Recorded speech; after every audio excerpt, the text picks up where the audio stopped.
3 bulan berjalan dengan pembatasan sosial berskala besar, kasus positif COVID-19 terus meningkat di berbagai belahan dunia. Namun masyarakat mulai beradaptasi dengan kebiasaan baru. Badan Kesehatan PBB WHO mengingatkan usia muda bukan berarti kebal terhadap virus corona. Justru anak muda menjadi salah satu penyumbang kasus corona tertinggi di beberapa negara. Hal ini dikarenakan usia muda adalah usia produktif, karena harus meninggalkan rumah dan beraktivitas seperti sedia kala, yang berpotensi menimbulkan klaster perkantoran. Selain itu, penggunaan masker menjadi kunci untuk menghindari terjadinya penularan virus corona. Namun faktanya masih ada masyarakat yang abai dalam menggunakan masker. Di Indonesia Bicara, juru bicara Satuan Tugas Penanganan COVID-19, Dr. Reisa Broto Asmoro, mengungkapkan pemakaian masker adalah kunci pencegahan penularan corona sebelum vaksin tersedia. Kembali lagi ke individu masing-masing. Ini sesuatu yang baru yang mungkin memang belum terbiasa ya dilakukan. Tapi kalau ingin melaksanakannya tentu orang itu harus mengerti dulu nih Juno, apa sih pentingnya pakai masker itu gitu ya. Apa sih, kenapa sih kalau kita harus pakai itu dan willingly tanpa harus dipaksa harus pakai. Karena tujuannya kan kita maunya aman ya. Aman. Tapi kita tetap mau menjalankan kehidupan kita sehari-hari gitu ya, tetap mau produktif, tetap mau kerja, tetap mau melakukan aktivitas kita gitu ya. Nah, kalau boleh saya kasih gambaran dulu tentang apa sih yang sedang kita hadapi saat ini, supaya kita tahu nih kenapa kita harus yang paling penting pakai masker. Boleh ya, Juna ya? Monggo. Oke. Jadi kita ini sekarang kan sedang menghadapi pandemi COVID-19 yang kepanjangannya dari Coronavirus Disease 2019 gitu ya. Ini disebabkan oleh adanya virus corona, yakni jenisnya SARS-CoV-2, yang sebenarnya virus corona ini emang sudah ada di bumi ini udah lama.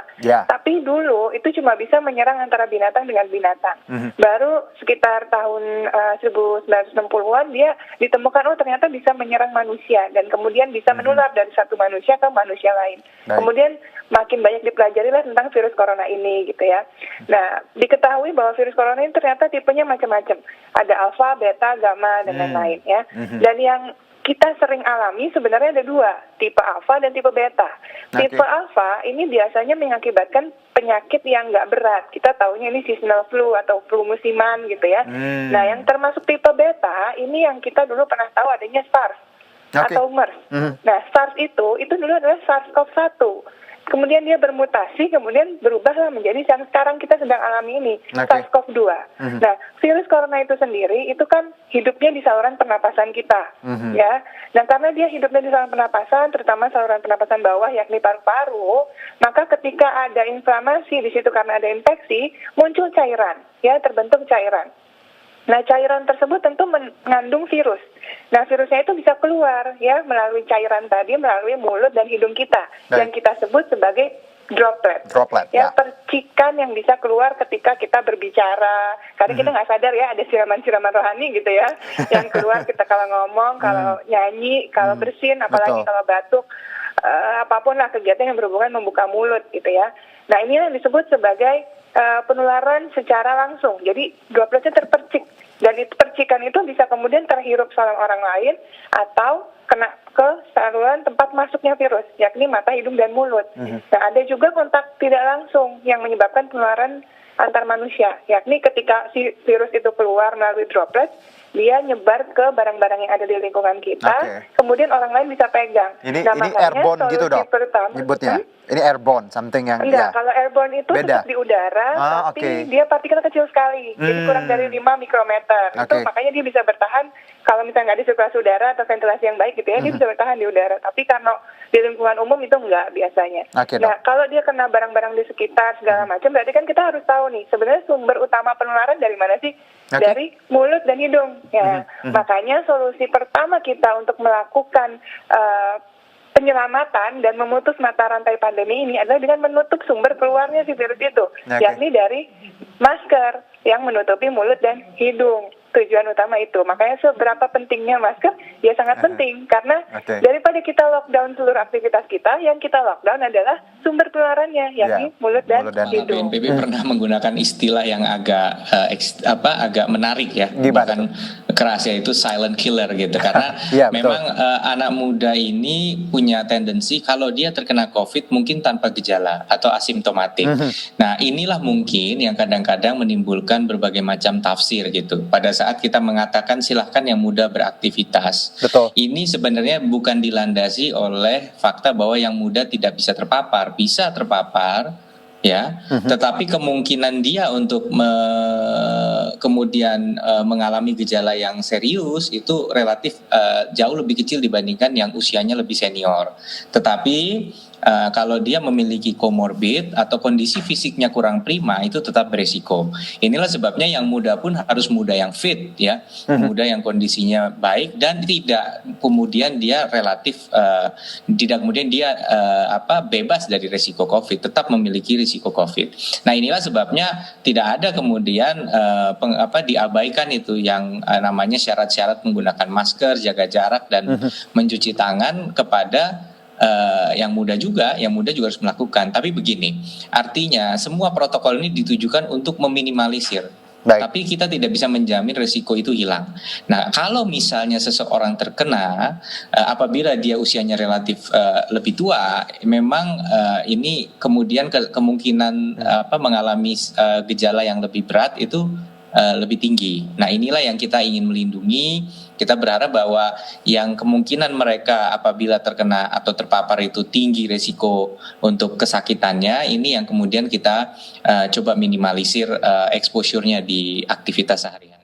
Angin segar muncul ketika dunia menemukan cara mengatasi virus corona. Salah satunya adalah melakukan pengujian vaksin. Pemerintah pun berupaya agar Indonesia memiliki peluang yang sama. Selain mendukung pengembangan vaksin dalam negeri yang disebut vaksin merah putih, pemerintah juga melakukan kerjasama dengan negara lain untuk menghadirkan vaksin dari luar, salah satunya vaksin Sinovac yang tengah dilakukan uji coba tahap 3. Di awal Desember, sebanyak 1,2 juta dosis vaksin corona jenis Sinovac tiba di Indonesia. Vaksin jenis Sinovac merupakan vaksin yang jadi akan langsung dikirimkan Bio Farma untuk disimpan. Kedatangan 1,2 juta dosis vaksin Sinovac disambut baik Presiden Jokowi. Hingga kini, pemerintah tengah mengupayakan 1,8 juta dosis yang akan tiba di awal Januari 2021, serta total 45 juta dosis vaksin dalam bentuk bahan baku. Jadi, kalau uji klinis fase 3, itu kan mesti multi-center. Baik. Kita bersama-sama, fase 3 bersama-sama dengan Uni Emirat Arab, kemudian dengan Amerika Latin, yaitu Brazil dan Turki. Nah, itu hasilnya harus disamakan. Ya, antara Indonesia, Brazil, dan Turki. Nah, kalau sama, baru nanti WHO akan mengeluarkan emergency use authorization.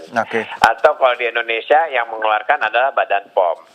Ya, itu tergantung mereka. Kalau dia bilang pakai kita bisa dipergunakan. Gitu. Kalau saya hanya uji klinis, yang punya wewenang adalah Badan POM dan WHO. Jadi sebenarnya ada proses lebih lanjut yang mungkin kita harus tadi siapkan ya Prof ya, BPOM dan WHO. Nah, kalau negara tadi Indonesia digabungkan dengan ada Turki ya Prof dan Amerika Latin, ini kenapa Prof hasilnya digabungkan? Karena kita populasi besar atau jenis vaksinnya hampir sama atau seperti apa Prof?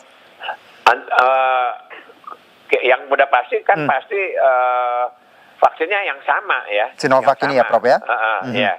Dan aturan dunia mengatakan bahwa kalau fase 3 itu nggak bisa di satu negara. Harus di beberapa negara. Dan itu harus dibandingkan. Itu udah aturan komitmen global seperti itu. Jadi nggak bisa Indonesia bilang fase 3 udah selesai, nggak bisa.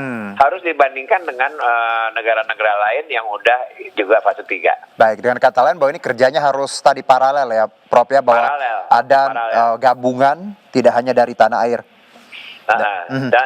Dan kita mungkin kita selesainya mungkin bulan, kan kita akan melapor emergency authorization. Nanti saya nanti bulan Januari ngelapor. Nah, kalau yang untuk Amerika Latin itu selesainya itu bulan November, memang lebih cepat dia. Dia lebih cepat dari Indonesia. Iya, saya dengar juga Brazil ya, Prof ya, Oktober Brazil. ya. Brazil lebih cepat daripada kita. Prof, dari bulan-bulan yang Prof sebutkan, ada Brazil, Oktober, dan beberapa negara lain ada November.